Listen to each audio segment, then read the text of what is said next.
I've gone 68 hours without food, and I feel better than I have in days. My ketones read 4.8. My glucose sits at 62. 3 days ago, I stopped eating completely.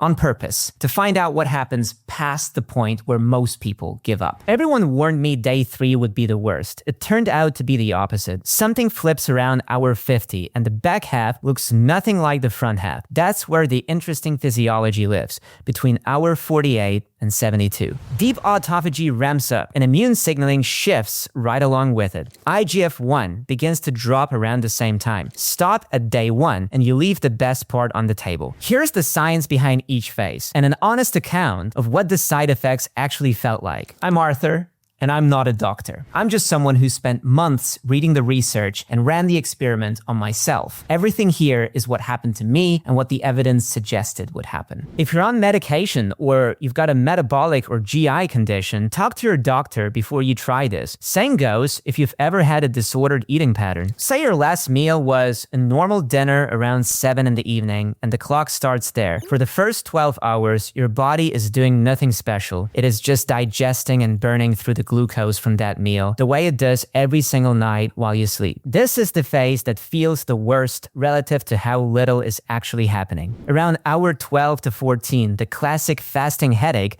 tends to arrive, along with irritability that catches most people off guard. That is not autophagy doing anything interesting. That is just your brain noticing that glucose is getting tight and complaining about it. Blood glucose at that point typically sits somewhere in the low to mid 70s milligrams per deciliter. Technically normal, but on the low end. A drop of roughly 10 to 15 points from morning baseline is enough for the brain to notice the tighter margin. Nothing is broken, the numbers are fine, but the body has been running on a shrinking supply for hours and it does not like it. Mark Madsen, a neuroscientist formerly at the NIH and now at Johns Hopkins, has written extensively about this transition window, and his framing is useful here. The discomfort in the first day is mostly a signaling problem, not a damage problem. Your brain is asking for its preferred fuel, and it has not switched over to the backup system yet. Once the switch happens, the headache typically goes away on its own. Somewhere around hour 18, ketones typically cross 0.5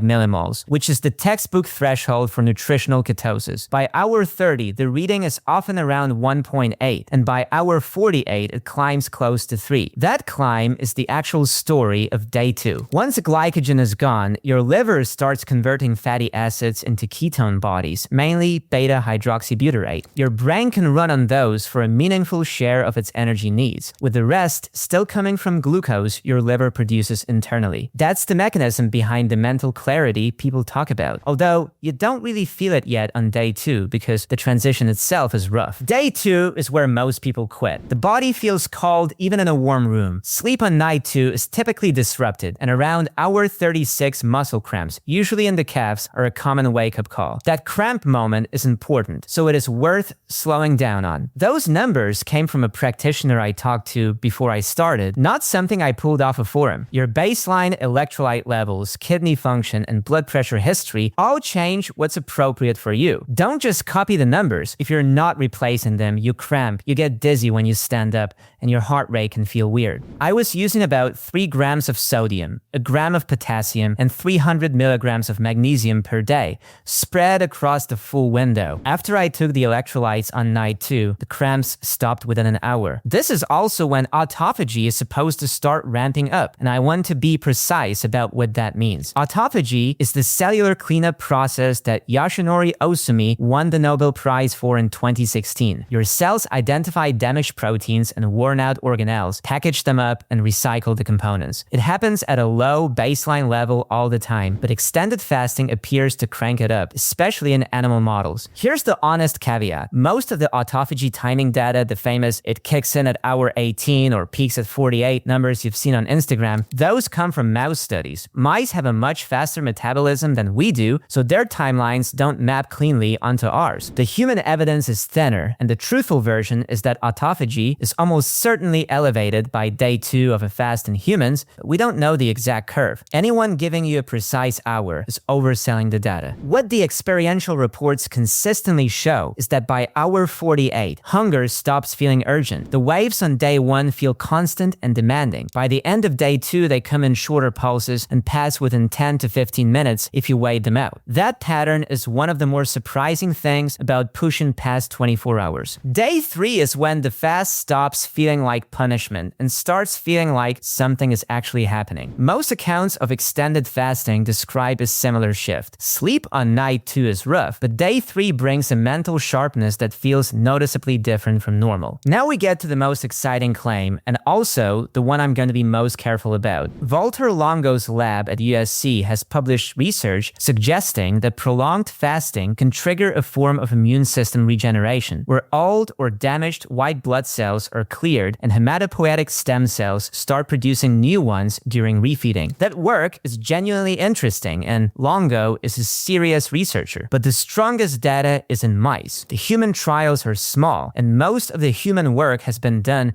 with his fasting mimicking diet rather than pure water fasts. I'm not telling you that 72 hours rebuilds your immune system. I'm telling you the early evidence is promising and worth watching, and that's a meaningfully different sentence. The IGF-1 piece is on slightly firmer ground. IGF-1 is a growth factor that's useful when you're young and growing, but chronically elevated levels in adults are associated with higher cancer risk in some epidemiological work. Extended fasting reliably drops IGF-1, and Peter Attia has discussed why that matters for long-term health span. It's not a magic number to chase, but it's one of the more concrete biomarker shifts you can point to from a multi-day fast. By hour 68, my resting heart rate was about 8 beats lower than baseline, my ketones were at 4.8, and my glucose was sitting calmly in the low 60s. I was tired in a physical way, but mentally I was sharp. And honestly, the hardest part of finishing the fast was deciding to actually eat, because I felt fine. Let me separate the side effects I'd call normal from the ones that mean you should end the fast. On the normal side, expect a headache somewhere in the first day, irritability around the glycogen crash, cold hands and feet, broken sleep on night 2, the occasional muscle cramp if your electrolytes are off, and a strange fruity or sweet smell on your breath from acetone. For me, that smell showed up somewhere on day 2, and it tends to be one of the more reliable signs that ketosis is well underway. The standing up dizziness is worth its own mention. I had 2 moments on day 2 where I stood up too fast and had to grab the counter. That's orthostatic hypotension. Your blood pressure drops when you change position because your blood volume is lower and your vessels haven't caught up yet. Both resolved on their own once I sat back down and kept up with fluids. If it keeps happening even with electrolytes, or sitting down doesn't fix it within a few seconds, that's the version that goes in the stop and reassess column. Don't push through it. On the stop and reassess side, real lightheadedness that doesn't resolve when you sit down, a heart rate that feels racing or irregular, any chest pain, confusion that's more than just brain fog, or a blood pressure reading that drops sharply. Those are reasons to break the fast and not feel bad about it. The fast isn't worth a hospital trip, and ending it early doesn't undo the benefits you've already accumulated. I also want to be specific about who shouldn't try this without a doctor in the loop. If you're on medication, especially for blood pressure or diabetes, the dosing assumptions stop working when you're not eating. If you have a history of disordered eating, a multi-day fast is the wrong tool for almost any goal you have. If you're pregnant or nursing, this is just not the time. And if you have type 1 diabetes or type 2 diabetes on insulin or Solmiuras, those medications actively push your blood glucose down. Combine that with 72 hours of no food, and you're not doing a biohack, you're creating a genuine medical emergency. That's not a risk I take without an endocrinologist in your corner. Talk to your own doctor before you do this. I mean that genuinely, not as a legal disclaimer. The people I know who've had bad fasting experiences almost always skip that step. Here's the part most fasting videos either skip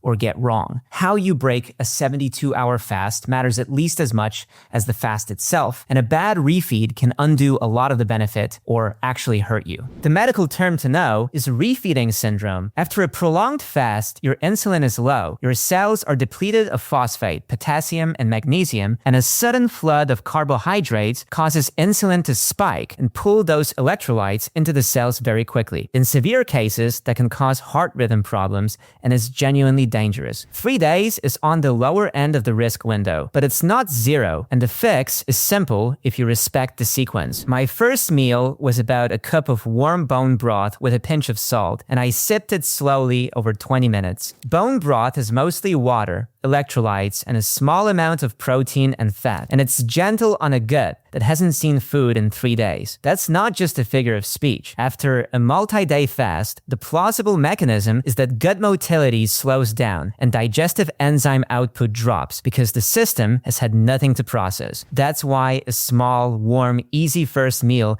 makes more sense than a real plate of food. Nothing else for the next 2 hours. The second meal, around 2 hours later, was a small portion of soft cooked vegetables and a couple of soft boiled eggs. Still, no carbohydrates of any meaningful size, no sugar, no processed food, no big slug of protein. Just a small, simple, mostly fat and protein meal that gives your gut a chance to wake back up. Over the next 24 hours, I slowly added in more food and gradually reintroduced complex carbohydrates, things like sweet potato and rice in small servings. By 48 hours after breaking the fast, I was back to a normal-sized meal, but I never had a moment of stuffing my face. The fast doesn't earn you a binge, and frankly, the thought of pizza on hour 73 sounded disgusting at the time anyway. Your appetite recalibrates if you let it. Keep electrolytes going for another full day after breaking the fast at slightly lower doses. An occasional 72-hour fast 2 or 3 times a year has a decent evidence base if you're already doing the basics: sleeping, moving, eating reasonably. If you're not, fix those first. Fasting harder is not the lever. For me, the surprise was how much the back half changed my relationship with hunger. I now notice the difference between actual hunger and habit, and that quiet awareness has been more valuable than any biomarker on the meter. Hit subscribe if you want more of these. Tell me in the comments what to try next. Talk to your doctor first, take your electrolytes seriously, and don't break the fast with pizza. I'll see you in the next one.